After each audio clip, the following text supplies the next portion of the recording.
21강 구원에 대해서 함께 은혜를 나누도록 하겠습니다. 지난 시간 예수를 그리스도로 믿는 자들에게 또한 예수를 주로 고백하고 영접하는 자들에게 구원이 임한다는 것을 들었습니다. 많은 그리스도인들은 구원에 대해서 많이 듣고 또한 알고 있습니다. 구원을 받기 위해 예수 그리스도를 믿는다고들 합니다.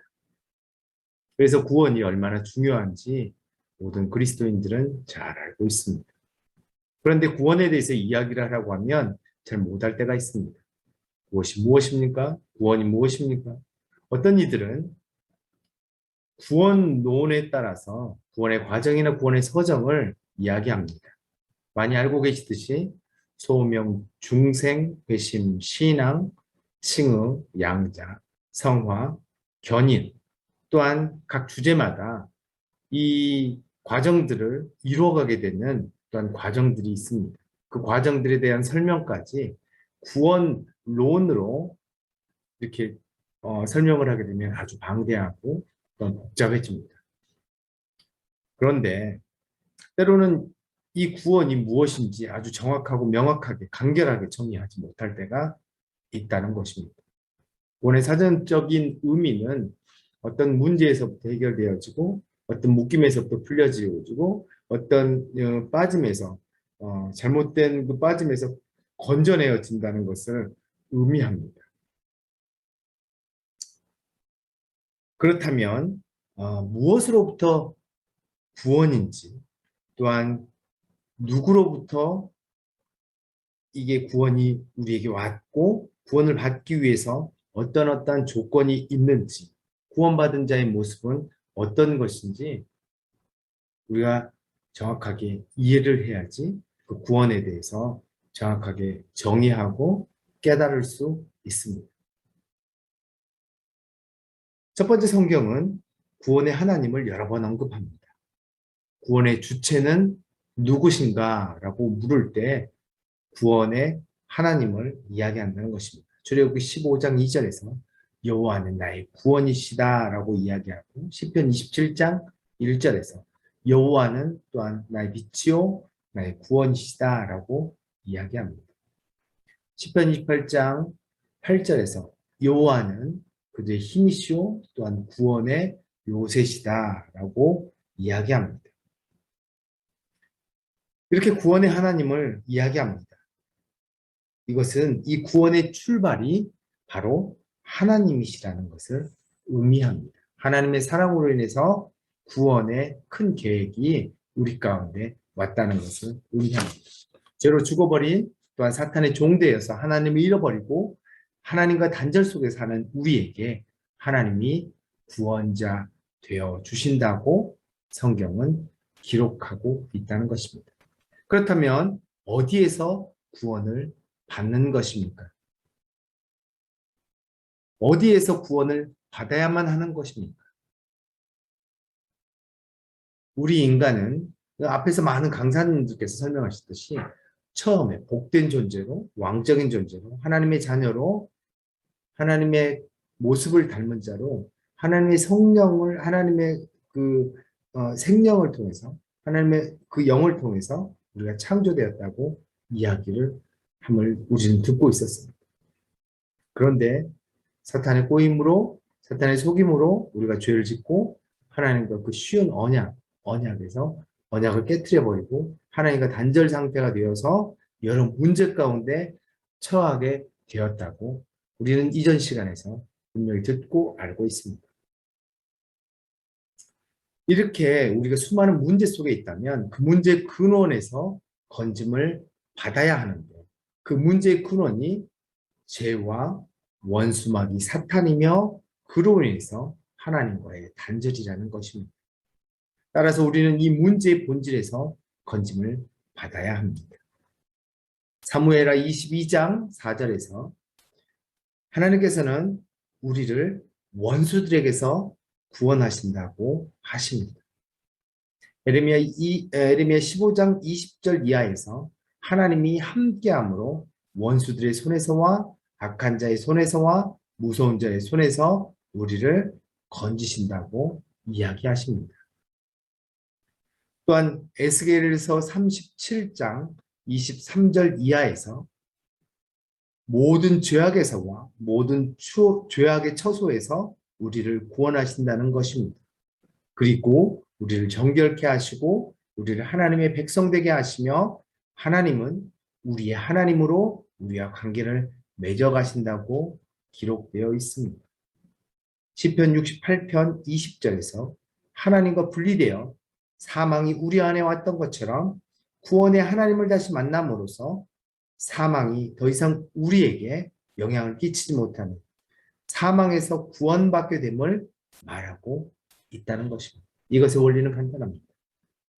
이전에는 죄의 근원인 사탄의 속임을 몰랐습니다.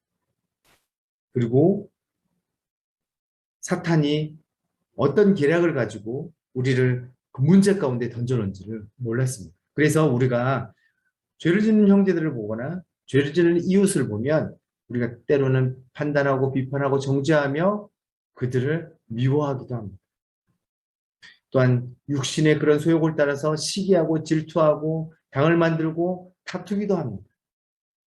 이것은 사탄이 우리를 끊임없이 하나님과 단절로 만들어가는 그런 과정 가운데 하나이라는 것입니다. 때로 우리를 문제 가운데 던져서 우리가 문제를 바라보며 걱정하고 근심하고 염려하게 만듭니다. 우리가 하나님을 바라볼 때 그 염려, 걱정, 근심이 하나님을 바라봄으로 인해서 사라지는데 그것을 못하게 한다는 것입니다. 그래서 우리가 염려, 근심, 걱정 가운데 끊임없이 그것을 바라보면서 문제를 더 바라보고 하나님과 교제를 나누지 못하게 만드는 것이 사탄의 계기라는 것입니다. 우리가 만약에 이것을 알았다면 하나님의 뜻을 알고 그 사탄의 계략을 알았다면 더 이상 그 문제 가운데 흔들리지 않습니다. 형제를 바라볼 때, 죄를 짓는 형제를 바라볼 때 그를 위해서 기도할 수 있게 됩니다.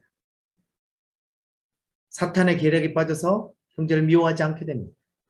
그를 위해서 기도하고 사랑으로 감싸주며 더 이상 그 죄의 쓴뿌리의 악순환을 하지 않게 됩니다. 죄의 근원에 사탄이 자리 잡고 있으며 모든 문제 속에는 사탄이 문제를 통해서 하나님을 보지 못하게 만든다는 것을 깨닫게 된다면 우리는 더 이상 문제에 얽매이지 않을 수 있으며 문제 속에서도 하나님의 뜻을 따라 살 수 있게 된다는 것입니다.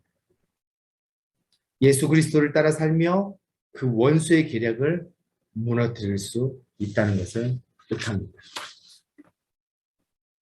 구원을 온전히 깨닫고 또 구원을 받았다면 계속 사탄에게 속아서 죄를 짓는 죄의 쓴뿌리, 그 악순환에서 벗어날 수 있다는 것이고 그러므로 문제 한가운데에서 원수 대적이 둘러싼 그 한가운데서도 사망의 위협, 그 한가운데서도 주님과 깊은 교제를 누릴 수 있음을 말합니다. 실제 초대교회에 박해받던 백성들이 박해받던 신앙인들이 초대교회 그 신앙인들이 그러했습니다. 순교하던 제자들이 그러했고 순교한 수많은 성도들이 그러했으며 수많은 선교사들이 그러했습니다. 그렇다면 이 구원은 누구로부터 옵니까? 구원의 주인, 구원주가 누구입니까?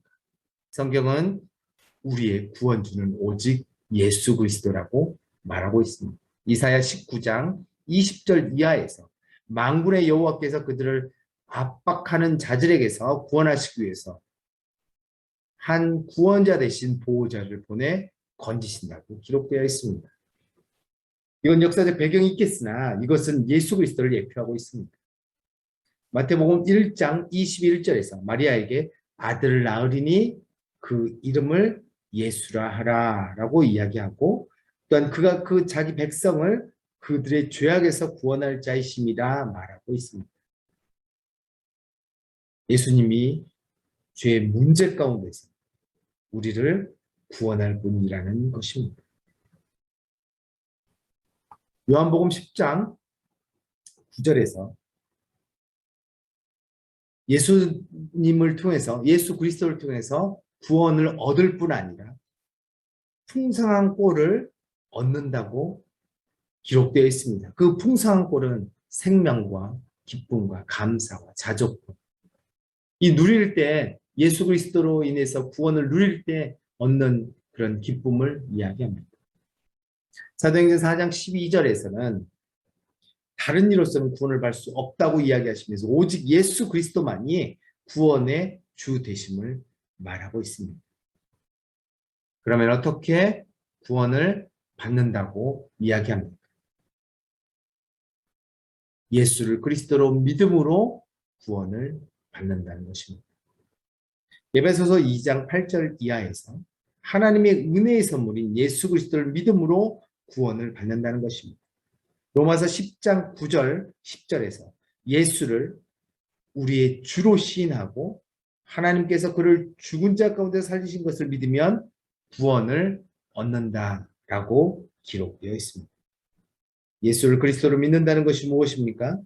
참 제사장이요 참 왕이시요 참 선지자 되신 예수 그리스도께서 십자가와 부활을 통해서 이루신 그 일, 그 구원의 역사를 믿는다는 것입니다. 그 믿음으로 우리도 그와 같이 이미 이루신 구원을 누리는 것입니다.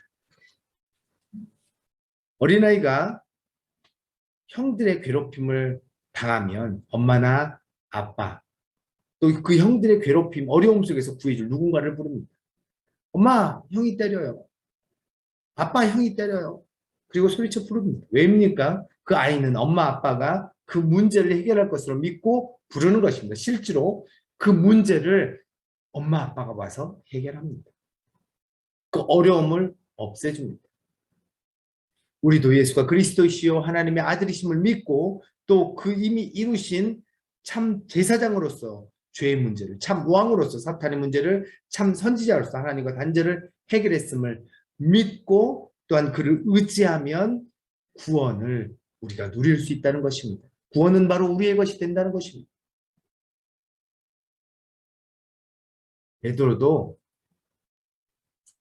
베드로도 이렇게 고백합니다. 마태복음 16장 13절 이하에서 예수를 그리스도이요 하나님의 아들로 고백하였습니다. 그 고백을 듣고 예수님이 베드로를 칭찬합니다.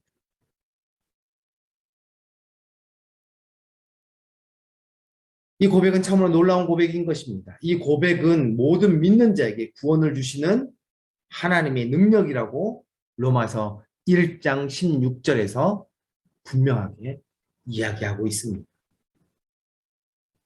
이 고백 위에 교회가 세워지고 이 고백을 믿는 초대교회 성도들이 소망 한가운데서, 소망 가운데서 그 어려운 박해와 환난을 이기는 자들로서 통과하였습니다.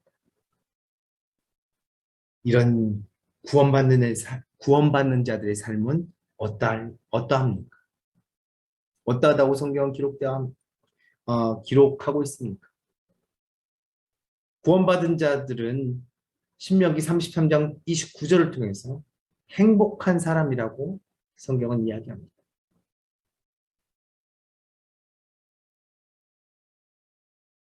베드로는 이 놀라운 고백 뒤에 하나님의 일을 하시려는 예수님을 자신의 이익을 위해서 막아서면서 예수님으로부터 사탄아 물러가라는 책망을 듣습니다. 구원받은 자들, 예수를 주로 고백하고 하나님이 그리스도이심을 믿는 자들은 자신의 안을 위한 삶을 살기보다는 주님의 뜻을 위해 살아갑니다. 빌립보서 2장 12절에서 그러므로 나의 사랑하는 자들아 너희가 나 있을 때뿐만 아니라 더욱 지금 나 없을 때에도 항상 복종하여 두렵고 떨림으로 너희 구원을 이루라 라고 이야기하십니다.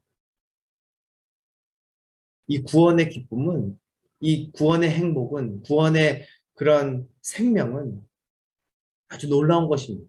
구원을 받은 자들. 아까 지금 이야기했듯이 어린아이가 괴롭힘을 받고 있다가 엄마 아빠가 와서 구원해 줬을 때 그 어린아이의 얼굴의 표정이 어떻게 변합니까? 실제로 스데반은 밖에 한가운데 있었습니다. 그런데 그 얼굴이 어떻게 변했습니까? 천사와 같이 변했다고 합니다. 우리는 이 구원을 누리는 자들이 되어야 됩니다. 또한 구원을 두렵고 떨림으로 이루는 자들이 되어야 합니다. 베드로처럼 자기의 이익을 위해서 하나님의 일을 가로막는 것이 아니라 하나님을 위하여 자기를 내려놓을 수 있는 그런 자들이 되어야 된다는 것입니다. 아브라함은 복의 통로로 부르심을 받았습니다. 그러나 하나님의 목적을 깨닫고 순종함으로써 갈 바를 알지 못하지만 복의 통로가 되기 위해서 모든 것을 버리고 발걸음을 내딛습니다. 성경에 아브라함과 다윗의 자손이라고 언급된 예수 그리스도 역시 우리에게 복음의 통로, 복의 통로의 모델을 알려주십니다. 예수님을 따르는 우리 역시 자기를 부인하고 하나님의 영광 위해서 우리의 십자가를 지고 예수 그리스도를 따라 복의 통로로 사는 것입니다. 이것이 구원받은 자들의 삶입니다. 구원받은 자는 삶 속에서 구원을 누리고 사는 것입니다. 구원받은 자가 얼마나 복되고 행복한지 성경에 이렇게 기록되어 있습니다. 주님이 우리와 함께 하신다면 구원받은 자들, 예수를 주로 고백하고 또한 주님이 우리와 함께 계신다면 우리가 날마다 그 대적, 높은 곳에 설 수 있게 됩니다. 사탄 마귀의 그런 쾌기 앞에서도 흔들리지 아니하고 그 위에 설 수 있게 되는 것입니다. 구원은 우리가 누리는 것입니다. 하나님의 나라가 우리에게 임한 자들이 바로 구원받은 자들입니다. 하나님의 통치를 누리는 자들은 날마다 구원을 누리는 자들입니다. 그것이 바로 천국입니다. 하나님의 나라가 임하는 곳입니다. 때로 이 구원을 이루지 못할 때가 있습니다. 사탄 마귀는 우는 사자같이 사자를 찾는데 우리가 깜빡 이 구원의 참 의미를 잃어버리면 이 구원의 기쁨을 누리는 것이 아니고 구원의 감격을 누리는 것이 아니고 걱정과 근심 가운데 살게 됩니다. 왜냐하면 문제는 여전히 우리 한가운데 있습니다.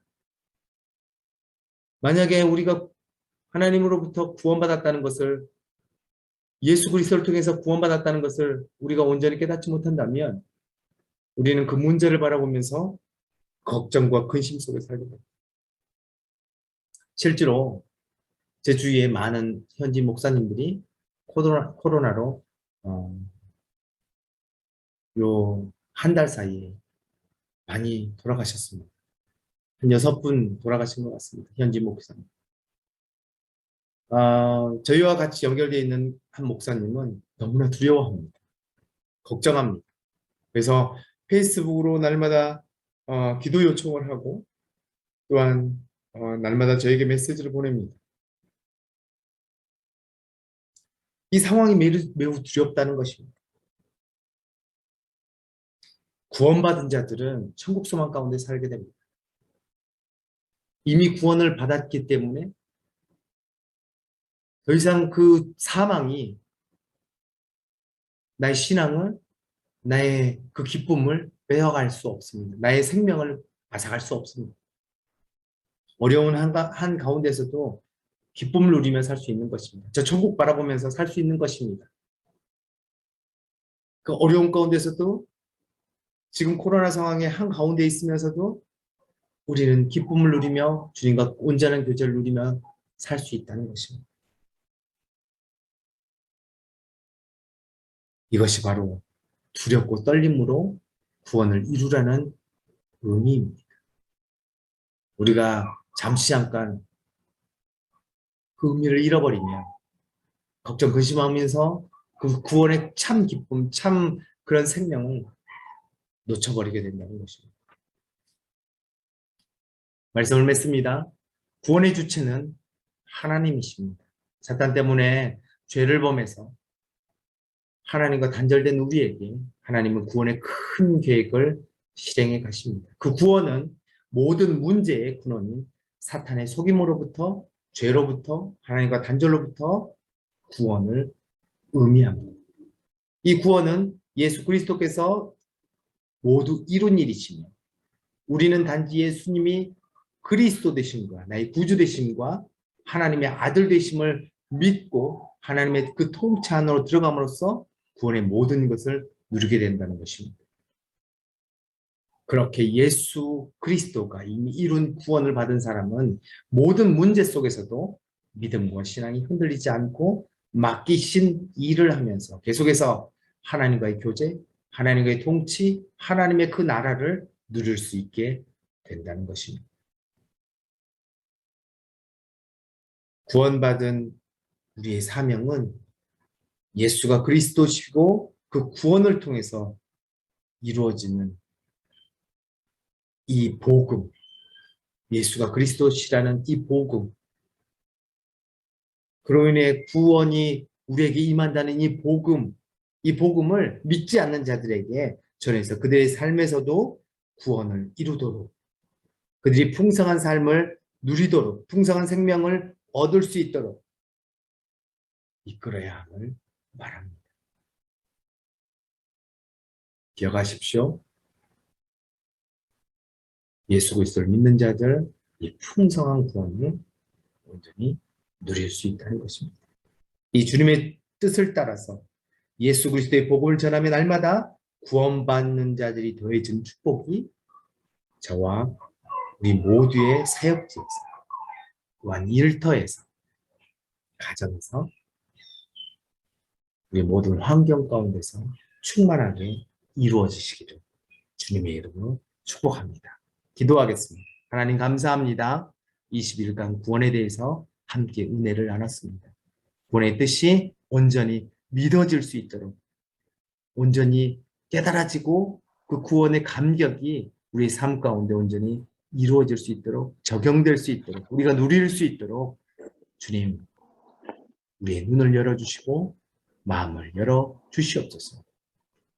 구원을 받은 자들, 또한 그 구원을 누리는 자들이 나가서 또한 그 구원을 전하는 자들 되어질 수 있도록 우리의 발걸음에 힘을 더해 주시고, 또한 나가서 전함으로 많은 믿지 않는 자들이 예수 그리스도를 믿어 구원에 이르는 놀라운 역사가 우리 상태에서 충만하게 이루어질 수 있도록 주님 함께하여 주시옵소서.